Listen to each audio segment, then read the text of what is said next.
Oui, hein, la question, elle est écrite en bas de votre écran. Qu'apportent les anciens joueurs au développement du football africain? Alors, on va en parler hein, ici sur le plateau de la Grande Team. Ça, c'est une belle question. Ah oui, d'abord leur expérience, leur vécu. Oui. Des grands clubs, après conseiller, guider. Vous savez que nous, notre génération n'a pas été guidée par nos aînés. On s'est fait nous-mêmes. Aujourd'hui, cette nouvelle génération a la chance d'être guidée, d'avoir des agents de joueurs, d'avoir une team autour, d'avoir un clan. Aujourd'hui, les anciens peuvent apporter à tous les domaines, dans tous les domaines. Aujourd'hui, je suis entraîneur assistant de U23. Je disais qu'on jouait la demi-finale face à cette équipe ghanéenne. Comment aborder une demi-finale de Coupe d'Afrique? Si tu ne l'as pas vu, comment tu le sais? Ce calme, cette envie, sourire quand il y a la pression. Et vous savez que franchement, quand un ancien footballeur revient dans une structure ou dans un club, il apporte vraiment quelque chose. Et après, il peut être les yeux d'un club, il peut être les yeux d'une fédération. Tu vois que ce qui a été fait dans les autres pays, au niveau infrastructure, au niveau des pelouses, au niveau de l'organisation d'un championnat ou d'une équipe nationale, on peut exporter cela. Aujourd'hui, un joueur comme Olivier Bierhoff, ancien grand attaquant allemand qui jouait à Udinese, est le manager sportif de l'équipe nationale d'Allemagne. Manager sportif. Allons apprendre ces métiers-là du football et venons pour notre pays, pour développer le football de notre pays. Mais alors, justement, on va parler de ce qui nous concerne, hein, nous, ici, en Côte d'Ivoire. Est-ce que cet apport des anciens joueurs est perceptible, véritablement? Véritablement, non, ça, je dis la vérité. Mais pourquoi? Il faut qu'on aille se former. Aujourd'hui, beaucoup veulent être entraîneurs. Il y a beaucoup de métiers dans le football. On peut être agent de joueur. Moi, je devais partir pour l'Afrique du Sud, passer un diplôme CAP sur l'analyse vidéo. C'est un nouveau métier dans le football. Et il y a tellement de métiers. Comme agent de joueur, je devais aller en stage en France, et puis il y a eu ce Covid-19 en stage. Donc, on peut dire qu'aujourd'hui, la porte est ouverte. Les anciens qui sont compétents, qui vont apprendre, et reviendront et seront utilisés pour leur nation, je pense que leur apport est vraiment extraordinaire. Non, moi, je pense que leur apport n'est pas vraiment visible. Ben oui. C'est la vraie question qu'elle a. C'est pas visible, on ne sent pas. Beaucoup sont entraîneurs, c'est vrai. Comme entraîneurs, ils travaillent. Beaucoup ont des centres de formation. En tout cas, quelques-uns ont des centres de formation. Mais sur ces deux-là, les centres de formation, c'est du business parce qu'après, on vend les joueurs et l'entraîneur est toujours payé par le club. Donc ça, vraiment, c'est à minima, quoi. Mais à la vérité, ils ne sont pas dans des pôles de décision. À partir du moment où ils n'ont pas de décision, ils ne peuvent pas impacter véritablement le développement du football de leur localité ou bien du continent. Le seul président de fédération en Afrique, ancien joueur, c'est Kalusha Boalia, dans l'élément, élu en 2008 et suspendu par la FIFA en 2018 du côté de la Zambie. En dehors de lui, aucun autre ancien joueur. J'ai cherché ancien joueur président de club, grand club en Afrique, je n'ai pas encore trouvé. Et si on vient en Côte d'Ivoire, ancien joueur président de club en Côte d'Ivoire, on n'en trouve pas beaucoup. On a des présidents délégués, mais qui ont des pouvoirs délégués par des grands patrons. Donc, ils ne sont pas des pôles de décision. Si on n'est pas des pôles de décision, mais c'est difficile d'impacter le développement. Parce qu'on n'impose pas sa vision et son idée, mais on travaille pour les autres. Donc oui, par moments on les voit, entraîneurs, conseillers et tout ça, mais ce n'est pas les vrais décideurs. Et c'est le problème qu'ils ont en ce moment. Ça a commencé avec Gervinho et Marco qui sont présidents de club aujourd'hui. Oui, mais il y a quelques... Oui, Marco, il est un club. Gervinho, oui. Kader, Fadel à Gaïwa, mais en tant que délégué, Baki à la SEC en tant que délégué, etc., etc. Mon envie de voir les vrais patrons, regardez tous les grands clubs ivoiriens là, qui ont quasiment disparu. Mais c'est les anciens joueurs qu'on attend pour les récupérer. C'est eux qu'on attend pour récupérer ces clubs-là aujourd'hui parce qu'ils ont l'âge, ils ont les moyens, ils ont le vécu. C'est eux qu'on attend, mais on ne les voit pas.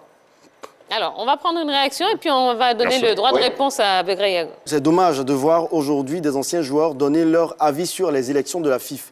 Depuis combien de temps le football ivoirien va mal? N'avait-il pas d'avis en ce moment-là? C'est vrai que, je dis, toute œuvre n'est pas parfaite. Quand l'équipe nationale de Côte d'Ivoire gagne en 2015, bonne question. Là, les Ivoiriens couraient dans la rue, étaient heureux. Mais c'est vrai qu'il y a un véritable manque. Et ça, tout le monde le sait. Aujourd'hui, il faut que les gens comprennent qu'il faut travailler pour que les footballeurs soient dans les meilleures conditions.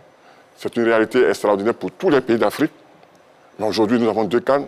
Il faut continuer de travailler. Aujourd'hui, notre pays est indépendant depuis plus de combien d'années? Mais il y a encore des manques.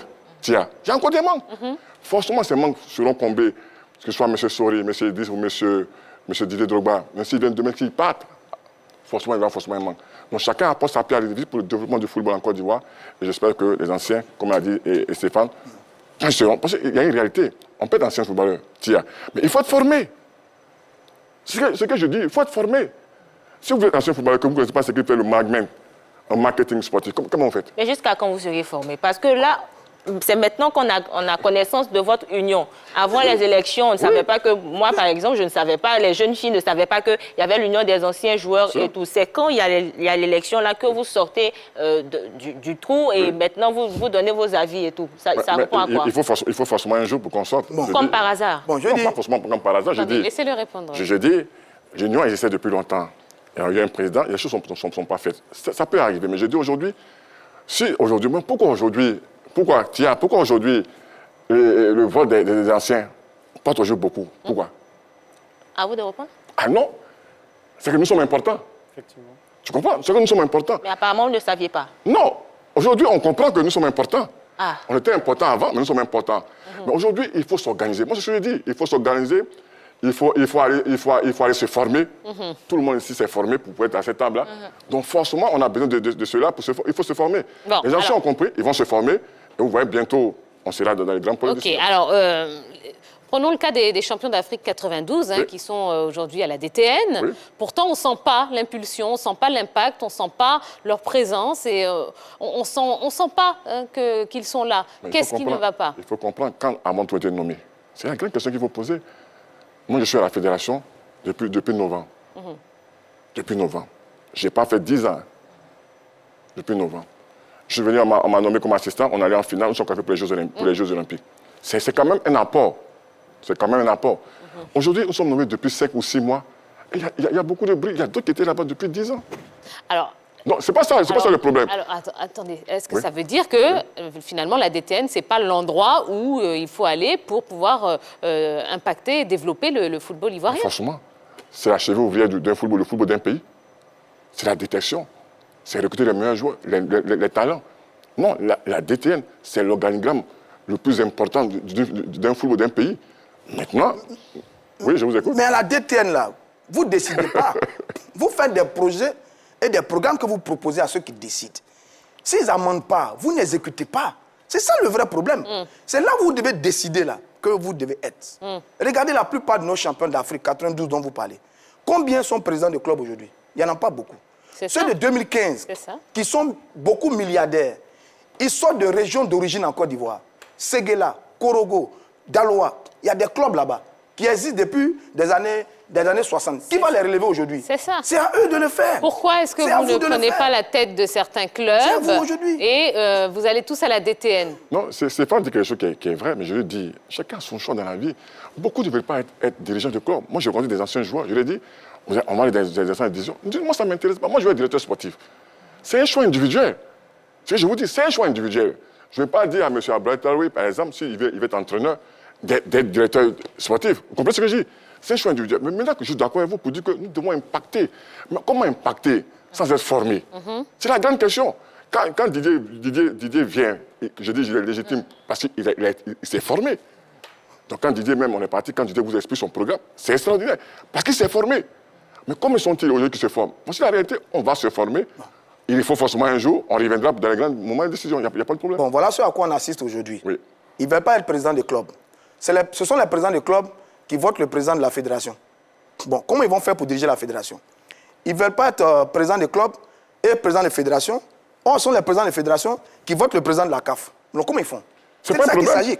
Parce qu'à la vérité, il faut commencer à la base. Là où il faut commencer pour pouvoir gravir les marches du pouvoir. Et à partir d'un certain moment, vous vous imposez.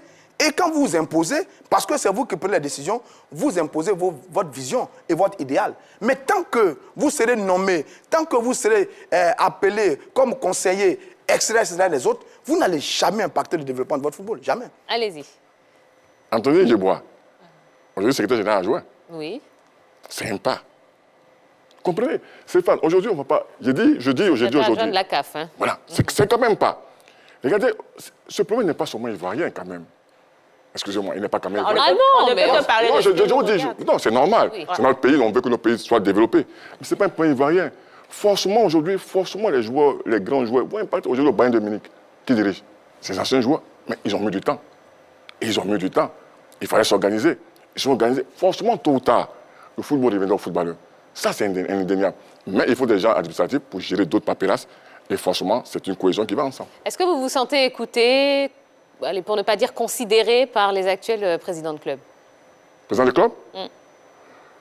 Non, mon vécu parle pour moi. Mon vécu parle pour moi. Mon expérience de football, quand tu me rencontres, quand je parle, tu dois comprendre. Maintenant, je dis toujours, mon rôle, c'était de donner des conseils. À toi de les écouter. Aujourd'hui, les présidents de club ne savent pas que leurs clubs sont des marques qui doivent être développées. C'est pour ça qu'aujourd'hui, il y a tout ce problème autour du football. Mais forcément, tôt ou tard, ceux qui ont cette maîtrise du football, des métiers de football, ne donnent pas les places tôt ou tard. Une réaction sur la page Il y Facebook. a tellement de réactions sur la page Facebook. Il y a Kossa Diomandé qui nous dit « Que font les anciens joueurs pour une amélioration des salaires des joueurs des championnats D1, D2 et D3, vu que certains ne touchent pas le SMIC ?» Oh, c'est une bonne question. Je disais à un ami qu'aujourd'hui, vous savez que le football, c'est un projet gouvernemental extraordinaire. Vous savez que l'État doit injecter beaucoup d'argent dans le football parce que ça attire les jeunes de la délinquance, de beaucoup de choses. Et imposer au club un salaire cap. Vous comprenez? Aujourd'hui, c'est des associations privées, ces clubs-là, et quand souvent vous voulez leur donner de l'argent et leur imposer ces choses, ils ne veulent pas. Aujourd'hui, ce n'est pas normal qu'un club et des joueurs ne soient pas payés. J'ai des associations, mais je dis forcément, on va trouver l'équilibre pour que ces joueurs-là vivent de leur métier, forcément. Mais pourquoi vous êtes toujours dans le futur? Vous n'êtes pas pragmatique. C'est on va trouver, le temps fera et tout. Pourquoi pas maintenant? Vous n'avez pas assez de moyens maintenant pour pouvoir travailler en tant qu'ancien joueur? Non, tu savais que dans toute vie, c'est un processus. Hein. Oui. C'est un véritable processus. Moi j'ai joué au football en Côte d'Ivoire. J'ai touché plus que ce que je touche aujourd'hui. Pourquoi? Pose-toi la question. Parce qu'il y avait peut-être un dirigeant fou, un fou du football qui était capable de mettre assez d'argent. Combien sont-ils aujourd'hui? Je vais parler d'un monsieur comme Abela Babes, un des plus grands présidents du Nigeria. Il y avait des présidents comme Iwanyanwu au Nigeria qui mettaient beaucoup d'argent. Donc forcément, ces grands présidents-là, ces donneurs-là, il n'y en a plus beaucoup. Vous auriez pu être un grand président. On est heureux de savoir aujourd'hui qu'il y a des anciens footballeurs qui sont immensément riches et qui peuvent mettre beaucoup d'argent dans les clubs. Mais c'est le choix. Oui, mais le choix, mais oui. tant que vous ne ferez pas le bon choix, vous n'allez jamais impacter le football. Vous allez être utilisé comme des faire-valoir. Et c'est ça qui est dommage en ce moment. D'accord. Allez. Bah oui, c'est la fin du débat. Hein. On pourrait rester là, en parler pendant des heures. J'avais tellement de choses à dire. Donc gardez ça pour un peu plus tard. Allez, le sondage. Le sondage. Que nous disent les internautes? L'apport des anciens joueurs donc, au développement du football africain est-il perceptible? Vous avez dit non à 60% et oui à 40%. Donc vraiment, je pense qu'il faudrait travailler dans ce sens-là pour améliorer un petit peu les conditions du football ivoirien. Allez, on continue, on passe à la suite et on va accueillir Henri Jo pour le Niaga des supporters.